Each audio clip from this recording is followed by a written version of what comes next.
میں نے برقع چھوڑ دیا کیونکہ میرے سارے دوستوں نے ہر ایک نے بہت میرا مذاق اڑایا کہ وہ مانور میٹرک مانور میٹرک. میری امی بھی کہتی تھی کہ مانور مطلب تم آڈ لگتی ہو ہمارے ساتھ, ہم اس طرح نہیں کیری کرتے اپنے آپ کو, اور تم ہمارے ساتھ ایک برقعے میں ایک انسان چل رہا ہے, مطلب تم ہماری فیملی کی بھی نہیں لگتی, what is wrong with you. اے پیغمبر صلی اللہ علیہ وآلہ وسلم, اپنی بیویوں اور بیٹیوں اور مسلمانوں کی عورتوں سے کہہ دو کہ باہر نکلا کریں تو اپنے چہروں پر چادر لٹکا کر گھونگھٹ نکال لیا کریں.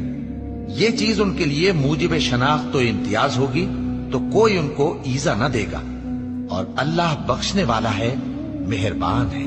مومنوں, مرد مردوں سے تمسخر نہ کریں. ممکن ہے کہ وہ لوگ جن کا مذاق اڑایا جا رہا ہے ان سے بہتر ہوں, اور نہ عورتیں عورتوں سے تمسخر کریں. ممکن ہے کہ وہ جن کا مذاق اڑا رہی ہیں ان سے اچھی ہوں. اور اپنوں کو آپس میں عیب نہ لگاؤ, اور نہ ایک دوسرے کا برا نام رکھو. ایمان لانے کے بعد برا نام رکھنا گناہ ہے, اور جو لوگ توبہ نہ کریں وہ ظالم ہیں. اور کسی مومن مرد اور مومن عورت کو حق نہیں ہے کہ جب اللہ اور اس کا رسول کوئی بات طے کر دیں تو وہ اس کام میں اپنا بھی کچھ اختیار سمجھے. اور جو کوئی اللہ اور اس کے رسول کی نافرمانی کرے وہ بالکل گمراہ ہو گیا.